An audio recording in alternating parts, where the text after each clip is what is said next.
Assalamualaikum students. I hope you all are fine. Today's your second lecture of Pakistan Studies. I am your teacher, Ms. Rabia. In lecture number 1, we have read about ideology, जिसमें हमने सबसे पहले पढ़ी थी definition of an ideology. नज़रिए की तारीफ एक दफ़ा हम फिर रीड कर लेते हैं। Ideology is a systematic body of concepts about life and culture. नज़रिया ज़िंदगी और सकाफ़त के तसव्वुरात की मुनज़्ज़म और बाकायदा शक्ल का नाम है। इट्स मीन आइडियोलॉजी जो है वो लोगों को एक प्लेटफॉर्म जमा करती है जहाँ वो अपने एक जैसे ख़यालात अपनी ज़िंदगी में अपना सकते हैं। The second heading we have read in last lecture sources of Islamic ideology, इस्लामी नज़रिए के माक़ज़। इस्लामी नज़रिए के माक़ज़, there are 3 main sources of Islamic ideology. Number 1 the holy Quran, कुरान मजीद। नंबर 2 सुन्नत नबी सल्लल्लाहु अलैहि वसल्लम। नंबर 3 ट्रेडिशन एंड कल्चर, रस्म व रिवाज। The next heading is significance of an ideology, नज़रिए की अहमियत। जिस तरह मैंने अभी भी ये बात बोली कि नज़रिया ज़िंदगी में बहुत ज़्यादा अहमियत रखता है लोगों के लिए, किसी भी मुल्क के लिए नज़रिया बहुत ज़रूरी है। इसी तरह हमने नज़रिए की अहमियत के बहुत सारे पॉइंट्स पढ़े थे जो हम पहले रीड आउट कर चुके हैं। Now we start today lecture. Today topic is content of an ideology, इस्लामी नज़रिए के अरकान। There are some certain component of an ideology which are collectively called as the content of an ideology। किसी भी नज़रिए के कुछ अज्जा होते हैं जिन्हें मजमूई तौर पर नज़रिए के अरकान कहा जाता है। इससे क्या मुराद हुई? क्लास में अगर इसको फर्दर एक्सप्लेन करूँ, कंटेंट अभी जब आप लोग आगे पढ़ोगे तो आपको अंदाज़ा होगा क्या, लेकिन अगर मैं यहाँ ये बताऊँ अरकान, जिस तरह आपको पता है कि एक जैसी चीज़ों को एक साथ जमा करें या मकसद एक होते हैं तो वो काम करने में आसानी हो जाती है। तो ये तरीका जो है वो 4 ऐसी चीज़ें हैं। We have 4 content of an ideology. अच्छा, here I explain one more thing, इस्लामी नज़रिया। इस्लामी नज़रिए के अरकान हम पढ़ रहे हैं। लास्ट भी आपने पढ़ा था sources of an Islamic ideology, Islamic ideology के सोर्सेज आपने पढ़े थे। तो यहाँ इस्लामी आइडियोलॉजी का वर्ड क्यों मेंशन है? वो इसलिए class Pakistan is a democratic country, Pakistan एक जमहूरी मुल्क है। So definitely in Pakistan we have Islamic ideology. Pakistan में जो है इस्लामिक आइडियोलॉजी है और उस आइडियोलॉजी की वजूहात भी यही हैं कि हमारे पाकिस्तान का इस्लामी मज़हब जो है वो इस्लाम है।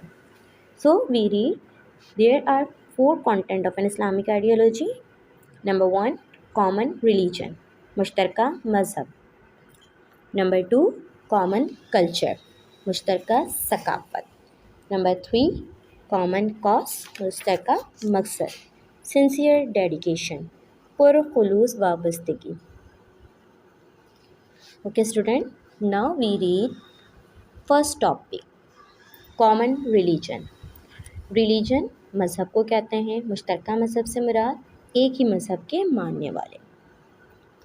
Now we read definition of common religion.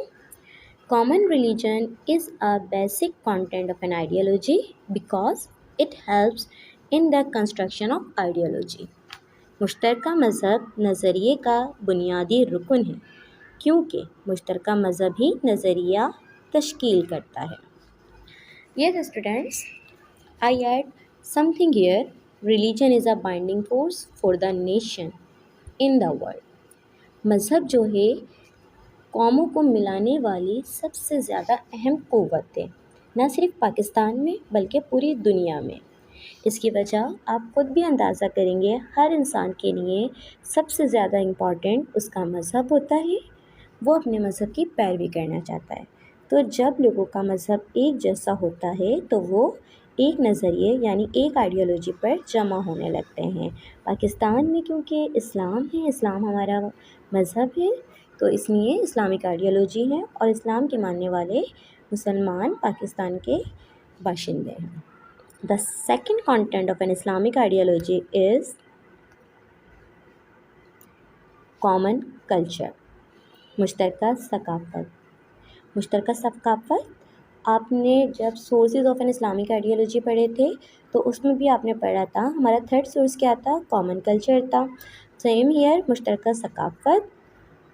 Before explanation I read the definition of common culture in an ideology. The common way of life is looked due to the common culture. Urdu में read कर देती हूँ। नज़रिए में मुश्तरका सकाफ़त की बुनियाद पर एक जैसे तर्ज ज़िंदगी की झलक दिखाई देती है। क्या मीनिंग हुए स्टूडेंट इसके मीन्स ये हुए एक जैसी सकाफ़त यानी रस्म व रिवाज को मानने वाले, एक जैसे तरीक़ेकार को अपनाने वाले लोग, तो उनमें एक जैसी झलक दिखाई देती है। आपको पता है पाकिस्तान में डिफरेंट सूबे हैं, हमारे पास मुख्तलिफ़ सूबे हैं। सिंध का अपना लिबास है, पंजाब का अपना लिबास है, इसी तरह बलूचिस्तान का अलग है। तो तमाम प्रोविंसेस में अपना अपना वे ऑफ लिविंग है। तो ये सब चीज़ें उनके अपने तौर तरीके, उनका कल्चर बन जाते हैं और वो सब एक साथ नज़र आते हैं। तो यही वजह है कि ये बिल्कुल आम तौर पे हमें लोगों में नज़र आ रहा होता है। Hence, the third heading is common cause. Before explanation, मैं आपसे ये पूछूं, कॉमन कॉज मुश्तरका मकसद, इससे क्या मुराद है या आप सबको क्या समझ आता है? स्टूडेंट देखिए, अगर इस वक्त हम ये सोचें कि हम सबका एक जैसा मकसद होना चाहिए क्या, for example we all the students of class 8, हम क्लास 8 के स्टूडेंट्स हैं, तो हम सब क्या कोशिश करेंगे, जब हम अपनी न्यू क्लास में आए हैं हम सब एफ़र्ट करें। एफ़र्ट करके एफ़र्ट क्यों करें? क्योंकि हम सब चाहते हैं हम अच्छा रिज़ल्ट लाएं या हम अपनी नॉलेज इंक्रीज़ करें। तो ये बात हम सब के लिए कॉमन हो गई, हम सबका मकसद, हम सबके कॉज सेम हो गए, जिस वजह से हम अपने वर्क पे मेहनत करते हैं। Now I read the heading, common cause is the basic content of an ideology because common cause develop unity according to the ideology. Students, यहाँ मीम थोड़ा सा अलग हो गया है, मैं उर्दू में भी रीड कर दूँ, आप इस मीम को मुश्तरका कर पढ़ लीजिएगा। मुश्तरका मकसद नज़रिए का अहम रुकन है क्योंकि मुश्तरका मकसद ही नज़रिए के मुताबिक लोगों को मुत्तहिद करता है। अब हम तो यहाँ पे अपनी आम ज़िंदगी के मकसद के अलावा स्पेशल क्या पढ़ें, content of an ideology.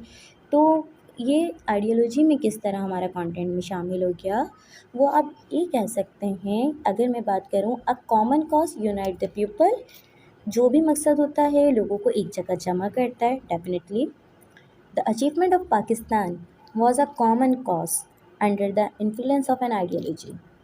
Pakistan के मारूज़ वजूद में आने की भी एक वजह क्या थी, वो मुसलमानों का मकसद था जो एक आज़ाद मुमलिकत हासिल करना था। पाकिस्तान बनने से पहले मुसलमानों की ये जद्दोजहद रही, ये मुतालबा रहा वो एक ऐसी मुमलिकत हासिल करें जहाँ वो इस्लाम के उसूलों को अपना सकें। That's why common cause is also an important content of an ideology. Now we read fourth content of an ideology. It's a last content, sincere dedication. पुरखुलूस वाबस्तगी। पुरखुलूस वाबस्तगी क्या है, मैं रीड कर दूँ। For achieving a high goal in their life is need of sincere dedication. ज़िंदगी के आला मकसद को हासिल करने के लिए पुरखुलूस वाबस्तगी की ज़रूरत होती है। स्टूडेंट, ऑलमोस्ट ये सिमिलर हुआ हमारे लास्ट कॉज की तरह कि जब हम अपनी ज़िंदगी का कोई मकसद, टारगेट, कोई एक अचीविंग पॉइंट सेट करते हैं तो हमें वो काम करने में आसानी हो जाती है। फॉर एग्ज़ाम्पल, अगर मैं आज ये सोच रही हूँ कि मुझे पीएचडी का ये टॉपिक पढ़ना है, अपनी बुक से रीड आउट करना है और फिर ये मुझे याद करना है, तो इसके लिए सबसे ज़्यादा इम्पॉर्टेंट चीज़ क्या हो जाएगी, मुझे ये पता होना चाहिए मुझे इस पर कितनी एफर्ट करनी है। और जब मैं पूरे दिल से इस पर एफर्ट करती हूँ तो उसका रिज़ल्ट अच्छा मिलता है। That's why sincere dedication is the basic content of an ideology. Yes, students, today lecture has been completed. Thank you so much. I